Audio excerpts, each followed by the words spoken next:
판사 출신 저희 지인 중에 홍성만 변호사라고 있습니다. 우리나라 말 중에서 잘못된 말 중에 하나가 이겁니다. 아, 저 사람 법 없이도 살 사람이라는 거. 사실은 선량한 사람, 올바른 사람, 양심적으로 살려는 사람은 법이 있어야 됩니다. 법의 보호를 받고 법대로 살 수밖에 없고 그 의존하는 게 있어야 돼요. 뭔가 이상하고 나쁜 사람이 법 없이 사는 거예요. 법 없어도 될 사람은 건 저는 틀렸다고 생각해요. 법이 있이 살 사람, 이게 올바른 사람이라고 봅니다. 그런 의미에서 볼 때 판사 출신 이 홍성만 변호사는 정말로 착하고 정도를 걷고 양심적이고 그래서 법 보호를 받아야 될 변호사입니다, 이분이. 제 유튜브에 애청자이기도 한 이 지인인 홍성만 변호사가 어저께 저한테 글을 보내오면서 내일 혹시 이 김원홍 광북회장 축사에 관해서 방송을 하려면 이런 견해도 있으니 참조하라고 보내왔습니다. 종종 이제 법률 문제라든가 법조 문제 같은 건 제가 전문 지식이 없으니까 종종 상의도 하고 조언도 받고 자문도 구하는 그런 몇 명의 법조인 중에 한 사람입니다. 보내온 글인데 차라리 이걸 읽는 것으로 제 견해를 대신하겠습니다.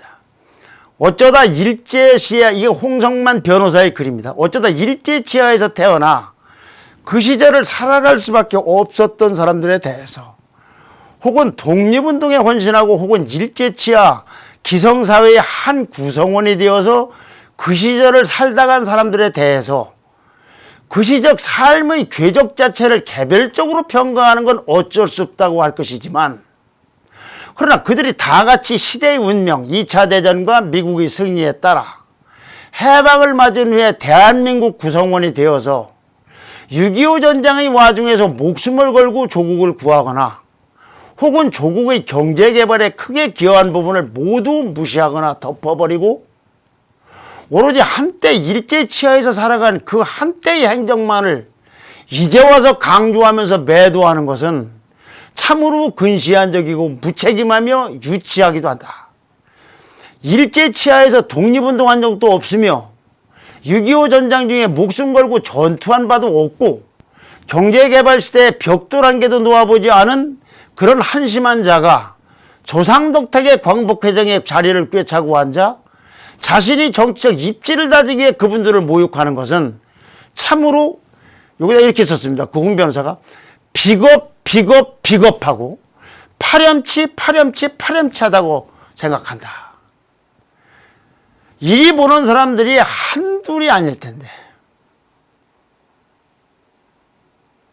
일각의 분석대로 지지율 급락의 위기감을 갖고 있는 집권 세력이 친일 공세에 올인하려고 하면서 반일 프레임으로다가 현재의 상황 내지 국면을 전환 내지 호도하려고 하고 있지만 그건 아마 국면 악화만 나올 겁니다. 홍 변호사의 말에서 표현은 달리할지 모르지만 견해가 대체로 비슷하기 때문에 그거에 대한 정면의 제 생각은 그걸로 대신할까 합니다. 이제 제가 원래 하고 싶었던 준비했던 얘기를 드리겠습니다. 아까 말씀드린 한국 갤럽 조사 이재명이 1등, 이낙연이 2등이 나왔다는 이 조사는 사람을 열거하고 고르라는 여론조사가 아니고 생각나는 사람이 있으면 써보라고 이름을 대라 그런 거예요. 그러니까 생각나지 않으면 안 쓰는 거죠. 그렇기 때문에 윤석열 검찰총장도 여기에 거론된 겁니다. 왜 그러냐?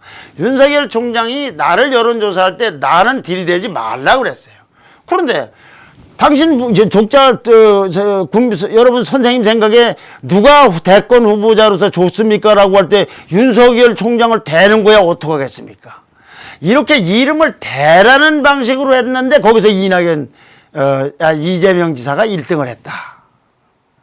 그래서 더 자세히 보면 이재명 19%, 이낙연 17%, 윤석열 9%, 국민의당 안철수 대표 3%, 무소속 홍준표 의원 2%. 이게 중요합니다. 통합당 당적을 가진 인물은 아예 성적표가 없습니다. 아까 제가 말씀드린 게 이런 걸 얘기하는 거예요. 이 방송을 듣고 계신 분이나 혹시 통합당 주변에서 또는 통합당 내에서 와 이거 시국을 얘기하고 뭐 이렇게 하는 사람 중에는 누구를 의식하고 있고 누가 옳다고 생각할지 모르지만 조사상으로 볼 때 나 아닌 국민들하고 물어보게 하면 떠오르는 사람 중에서 통합당 당적을 가진 사람 중에 2% 안에 드는 사람이 없다는 걸 말씀드리고자 하는 겁니다. 어떤 사람을 추종하는 사람이 굉장히 그 사람은 괜찮다고 하고 난리를 칠지 모르지만 그건 그 사람 생각이고 그 사람들 생각이지 국민들한테는 전혀 2% 안에 들지를 못한다 이거죠. 남들은 19% 17%가 가고 정치에 무한지 지금 검찰총장으로서 오늘 쫓겨날지 내일 쫓겨날지 아무 힘도 없는 윤석열 총장은 9%가 되고 있고 안철수 대표도 3%고 홍준표 의원도 2%인데 통합당 당적을 가진 사람은 제가 이름을 얘기하지 않아도 다 알 겁니다. 지금 뛰고 있는 사람 전에 노렸던 사람들 2% 안에 들지를 못해요. 그 더 놀라운 건요. 통합당 지지층 10명 중에서 10%에 지지층 중에 10%가 이재명 선호하고 3%가 이낙연을 선호하고 있다는 거예요. 쉽게 말하면 통합당 지지자 10명 중에서 1명이 이재명을 선호하고 있는 거예요. 통합당 지지자 10명 중에 1명이 이재명을 선호하고 있다. 나는 선호하지 않을지 모르지만 아까 이용희 댓글님처럼 이런 결과가 통합당에게 또는 통합당을 지지하는 분에게 이게 남의 당 이야기입니까? 남의 당 이야기일 수 있습니까?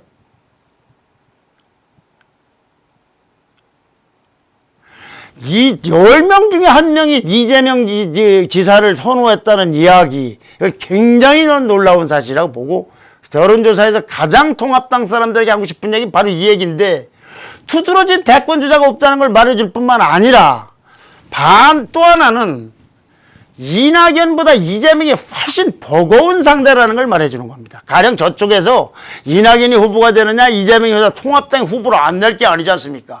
그랬을 때 누구하고 싸우는 게 좋겠느냐? 이재명이 훨씬 버겁다는 걸 말씀드리는 거예요. 내가 싫어하는 거하고 상관이 없어요. 또 하나는 통합당이 향후 집권 플랜 계획을 세울 때 어디에 초점을 바꾼가를 차분하게 생각할 계기를 주고 있다 그러네. 내 감정대로 어떻게 집권 계획을 세웁니까? 누구는 안 돼, 누구는 안 돼, 누구는 안 돼 갖고 됩니까? 흘러간 노래 갖고 됩니까? 마침 김종인 비대위원회가 정강정책 초안을 만들었는데 시끌시끌한 얘기들이 많다고 합니다. 일부는 소개가 됐습니다만 몇 가지 내부 토론과 논의 절차를 거쳐서 9월 2일 날 전국위에서 확정이 된다고 합니다. 파격적인 내용을 많이 담고 있는데 그리고 논란이 되고 있는 분도 많이 됐고 있는데 그거는 논란 중에 있기 때문에 이건 옳다 그러다 확정이 되면 의사결정은 본인들이 하는 거니까요. 그때 되면 그때 정확하게 다시 말씀드리기로 하고 자 이제 본론으로 돌아가서 왜 간접조사와 함께 이재명이가 버겁느냐 왜 이낙연보다 버겁느냐 여기서 여론조사를 워낙 두 사람이 앞서가기 때문에 뭐 김부겸이 버겁다 누가 버겁다 할 수는 없고 이 두 사람만 비교를 한 겁니다. 왜 더 버겁느냐 아까도 말씀드렸지 이낙연 의원은 쉽게 말하면 고용사장이었습니다. 친문의 초대 총리 그건 어떻습니까? 공격하기가 굉장히 쉬운 겁니다. 앞으로 문재인 지지도가 하락하면 이낙연 동반 하락을 하게 됐어요. 그러면 통합당은 반사이익을 얻을 수가 있을 겁니다. 물론 반사이익 갖고 되는 건 아니지만 반사이익도 이익 중에 하나니까 될 거라 해요. 또 하나는 뭐 이게 좀 원래 정치적인 현실이라 그렇지 무슨 다른 감정이 있는 건 아니지만 호남이라는 것도 한 포인트가 될 거예요. 왜 그러냐면 정치권에서는 호남 필패론이 많이 회자되고 있기 때문에 그렇습니다. 그렇게 이낙연 후보가 되면 굉장히 공격하기가 쉬운 포인트들이 많이 나와요. 근데 이재명한테 그게 맥히지 않는다는 거예요. 아까도 말씀드린 첫째는 비문 내지는 반문이고, 애매한 게 아니라 실용주의를 추가, 실용. 표되는 건 뭐든지 하려고 그래요. 공감 능력을 갖고 있다고 보고. TK요, TK. 영남 출신. 그리고 문재인 실정하고 연결시켜 공격하기가 어려워요. 왜냐면 경기도에 있는데 뭘 한 게 있습니까? 인형 공방에서 빗겨서 했다. 자, 그럼 이와 같은 입지에 있는 사람이 과거에 성공했거나 실패한 사례가 있는가? 한번 보면요. 우선 전제는 이낙연은 권력을, 뭔가 대권 후보 자리를 승계할 거라고 생각하는 입장이라고 보고, 이재명은 쟁취하겠다는 입장인 걸 전제로 했을 때 얘기입니다. 지금 이낙연 하는 행동을 보면은 거의 쟁취는 꿈도 안 꾸고 있어요. 이재명은 쟁취인지 뭐 이제 애매모호한 모습을 통해서 시시탐탐 기회를 노리고 있다. 자, 과거에 김영삼, 노무현, 박근혜 공통점이 뭡니까? 성공한 집권 세력 내 비주류였던 사람들이에요. 자, 노태우 정부 시절에 김영삼 전 대통령은 얼마나 대들면서 후보 자리를 쟁취했습니까? 노무현 전 대통령은 김대중 대통령의 동교동계하고 다른 길을 선택을 하면서 후보가 됐고 대권에 성공했습니다. 박근혜 대통령, 이명박 정부 때 어떻게 되겠습니까? 집권 세력 내에서 비주류, 집권자와 각을 세워서 성공한 사람들이에요. 집권 세력이죠. 정권이 어떤 집권 세력 내에서 아래로 이어지느냐, 이게 교대라고 볼 수 있겠죠. 교대. 정권이 교체되느냐, 교체되는 건 전혀 다른 얘기죠. 여야의 문제인데. 근데 같은 세력 내에서 들려갈 때 승계한 사람이 권력을 잡을 가능성이 많으냐, 쟁취적 입장, 비주류적 입장, 대립각을 세우는 사람이 정권 잡을 가능성이 많으냐, 이거를 우리는 사례에서 이렇게 볼 수가 있습니다. 그러면 이렇게 비주류, 정치권 전체의 비주류적 입장에 섰던 사람들은 안철수하고 반기문 같은 사람들을 볼 수가 있습니다. 안철수라는 사람은 야권 쪽에서 비주류에 섰던 사람이고, 반기문 유엔 사무총장은 아마도 여권 쪽에서 비주류 쪽에 섰다고 볼 수 있을 겁니다. 근데 그거는 집권자에 대한 비주류라기보다는 정치권 밖에서, 집권 세력 내에서라기보다는 정치인이 아닌 정치권 밖에서 그와 같은 행동을 시도를 했던 거예요. 고건 씨도 마찬가지입니다. 고건총이도. 이런 사람 다 실패했습니다. 이재명은 어떻습니까? 정치권 인사입니다. 안철수나 반기문이나 고건하고 다른 사람이에요. 그런데 집권 세력 내 비주류예요. 그러니까 김영삼이나 노무현이나 박근혜 모델을 따라가지 말라는 법도 없다 얘기죠. 물론 정동영 같은 사람도 있으니까 제 얘기는 집권에 성공한다는 걸 말씀드리는 게 아닙니다. 후보가 될 가능성을 말씀드리는 겁니다. 그건 모릅니다. 어떻게 잡을지. 후보가 될 가능성은 배제하기가 어렵다. 내가 좋아하고 싫어하고 상관이 없는 얘기다. 자, 그걸 보는 통합당 입장은 어떻게 돼야 될까? 이재명이, 시간이 있지만 이재명 지사가 지금처럼 박빙으로 가거나 이낙연 지사를 결정적인 순간에 앞질러 갈 경우, 가장 중요한 건 이재명 지사가 들고 나올 아젠다를 선점하는 겁니다. 아니면 완전히 반대의 아젠다로서 국민들에게 선택을 하도록 하던가. 기본소득제를 정강정책의 1번으로 삼은 건 그런 이유 때문으로 저는 봅니다. 이재명 지사가 예를 들면 경기도 계곡에 있는 무슨 점포는 다 없애버려. 무슨 고리대금업자 다 안 돼. 이런 것들, 저런 아젠다를 들고 나오는 거. 가장 실사구시 실천적인 거. 그런 걸 들고 나오는 거. 요거를 통합당이 선점을 해야 된다. 좌경화 비판이라든가 어용이라든가 민주당 이준대가 될 거라는 비판을 내 눈치를 보면서 머뭇거리면서 내심으로는 중도층하고 젊은층이 뭐 젊은 사람들 청년들 데려다놓으면은 아 이재명 마다 하고서 통합당 지지할 거다. 그건 지난 총선 때 어떻게 됐습니까? 그건 위험천만한 발상이고 무책임한 발상입니다.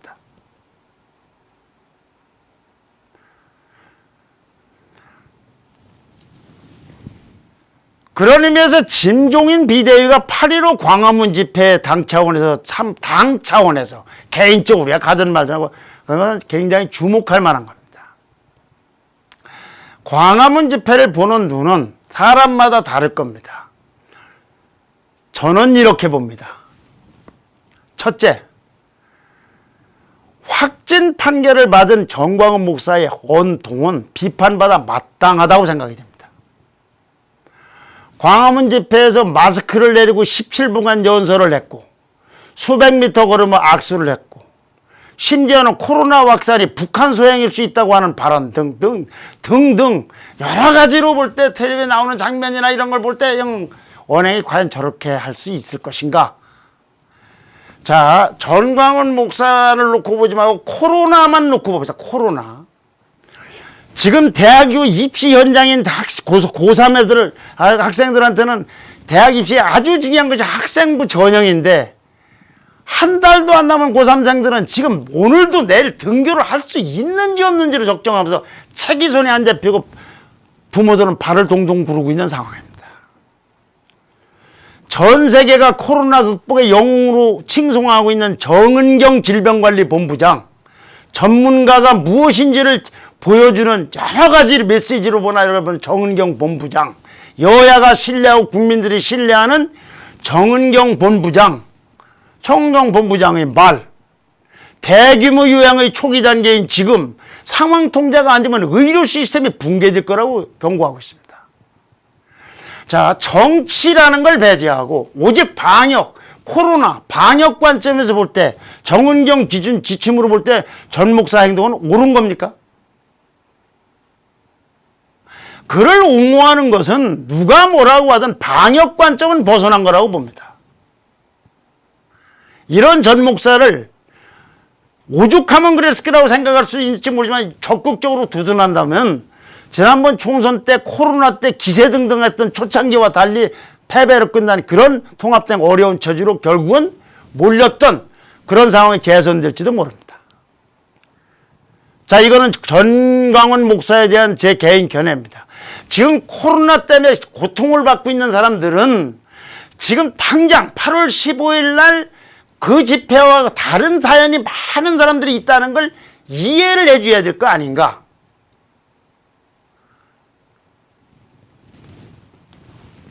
그러나 집권 세력은 착각을 하면 안 됩니다.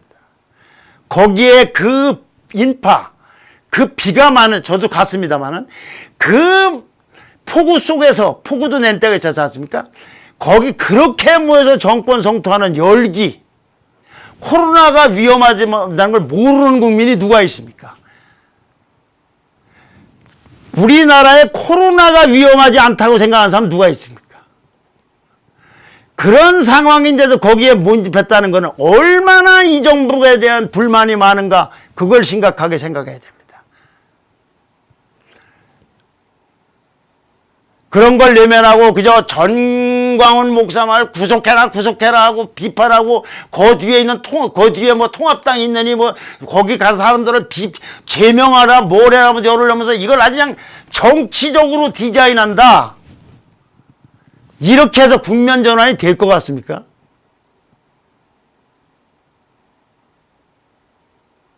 세 번째, 전광훈 목사는 비판받아 마땅하다.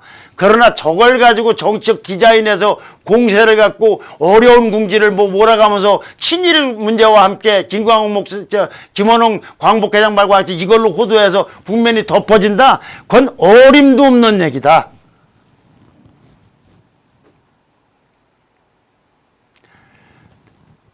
통합당 차원의 당 차원에서 참석하는 건 김종인 비대위원장은 불가피한 선택이라고 봅니다.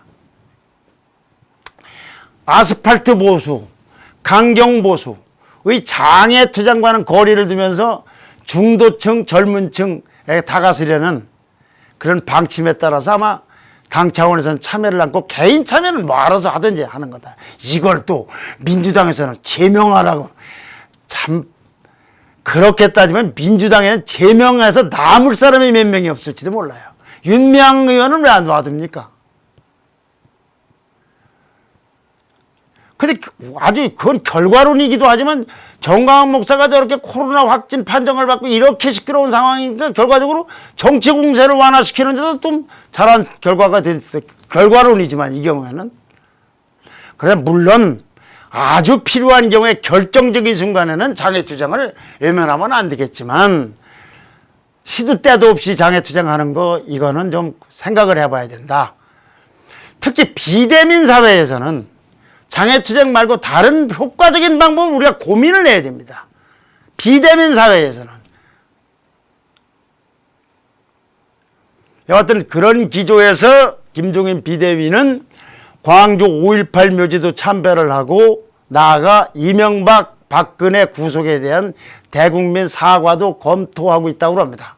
뭐가 나올는지는 좀 더 봐야 알겠습니다만은. 통합당은 또 이 경상남도 의령군수가 비리가 연루되어서 뭐 이렇게 어렵게 돼 있어요. 구속이 됐다 풀려나고 복잡하게 돼 있습니다. 지금 공직선거법도 위반돼 있고 뭐 정치자금 받은 혐의로도 재판을 받고 있고 이렇습니다. 이거 당에서 잘못 공천했다. 통합당은 당원상 그런 게 없습니다. 공천 안 하겠다 해서 공천 안 하기로 했습니다. 이건 뭐하고 비교가 됩니까? 성희롱 때문에 극단적 선택을 하게 된 서울시장 보궐선거, 성희롱 때문에 지금 수사를 받고 재판을 받고 있는 부산시장 공용 문제, 여기는 문재인 당 개혁안에 따라서 이렇게 말썽이 나고 무리가 있는 거는 공천 안 하기로 했는데 지금 요거 결국은 당원 바꿔가지고 공천할 거, 이거하고 대비가 되는 겁니다. 저는 통합당이 그 굉장히 올바른 선택을 하고 있다고 생각합니다. 물론 겨냥점은 민주당. 아마 이 공천을 하느냐 안 하느냐가 이제 전당대회 끝나고 나면, 민주당 전당대회 끝나고 점점 가을이 가고 재보궐선거가 눈앞에 들어올 때는 아주 시끌시끌해질 겁니다. 김종인 위원장의 비대위가 이렇게 대대적인 변신을 시도하고 중도층, 젊은층, 여성층에 나가서기 위해서 불가피하고 하다고 판단하고 하는 것은, 취임 3개월도 안 됐는데 박근혜 탄핵 이후에 3년 10개월 만에 통합당이 민주당을 제꼈기 때문에 그렇습니다. 여론조사에서.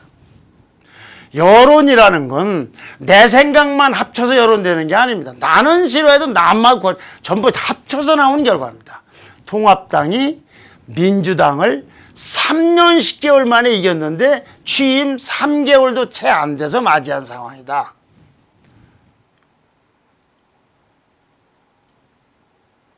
그러니까 이건 김종인 위원장으로서는 당연히 자신감을 갖고 있지 않겠습니까?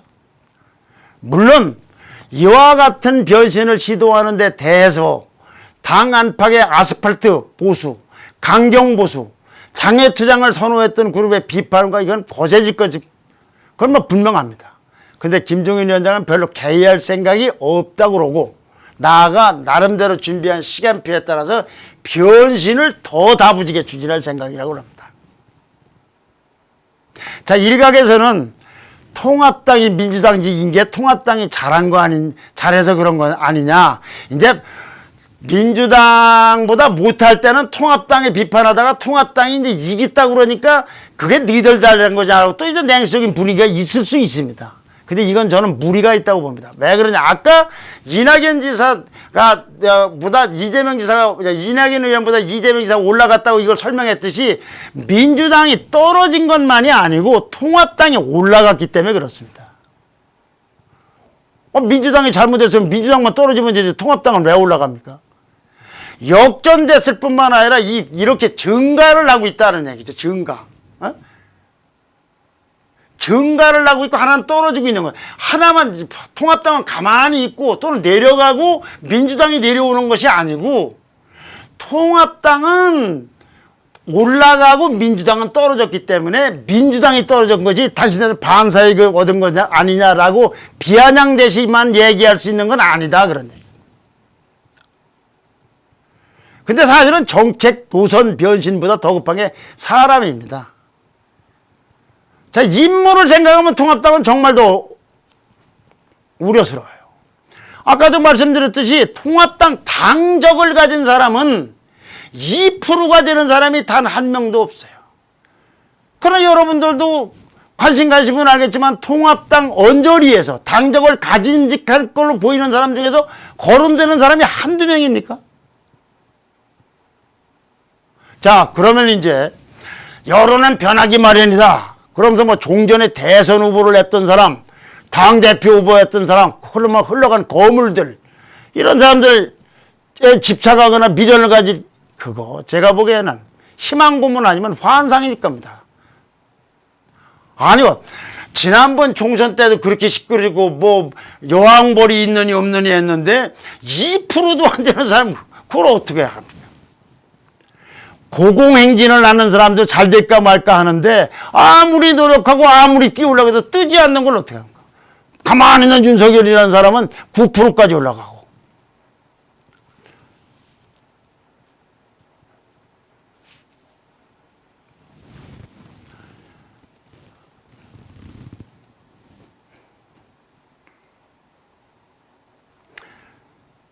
사실은 그래서 이재명의 부상에 대해서 인물을 갖고 있는 통합당이 사실은 친문보다 더 발등에 불이 됐고 그걸 더 걱정해야 될지 모른다. 이것이 제가 드리는 말씀입니다. 키워드를 요약하겠습니다. 통합당지 10명 중 1명이 이재명이다. 이재명이 후보가 될 경우 되고 안 되고는 본인들 문제지만 버거운 상대가 될 걸로 저는 봅니다. 이재명은 기본적으로 비주류 입장에서 비문 입장에서 쟁취하려고 하고 이낙연은 권력을 승계하려고 하는 것인 것 같다. 통합당은 이재명의 그 실천적인 실용적인 아젠다를 선점하는 것이 중요할 것 같다. 광화문 집회에 불참한 것은 통합당이 중도로 의원을 확대하려는 신호로 본다. 흘러간 인물로는 과연 승산이 있을까? 저는 회의적입니다. 2%도 안 나옵니다. 이 시점에서. 대통령 선거가 수십 년 후에 벌어지는 게 아닙니다. 지방선거 이번에 전당대회 끝나고 정기국회 끝나고 나면은 재보선부터 칙칙하고 하고 그냥 정치 일정이 진행돼서 하다 보니까 2022년 대통령 선거까지 가게 돼 있습니다. 곧 조금 있으면 재보선 문제가 나오고 그러고 나면 각 당의 후보를 정하고 뭐를 정하고 뭐냐고 해서 아차하는 순간에 간다.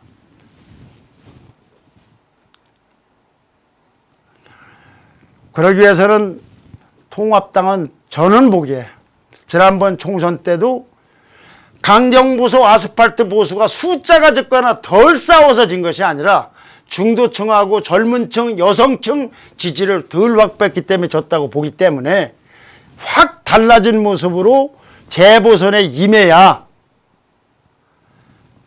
재보선에 이길 수 있을 것이고 이런 성희롱 때문에 서울과 부산이 물러가는데 졌다. 재보선에 졌다. 그럼 적어도 통합당 차원에서는 아니면 극단적으로 해보면 우파 차원에서는 굉장히 심각한 상황이 올 겁니다. 지금도 심각하지만.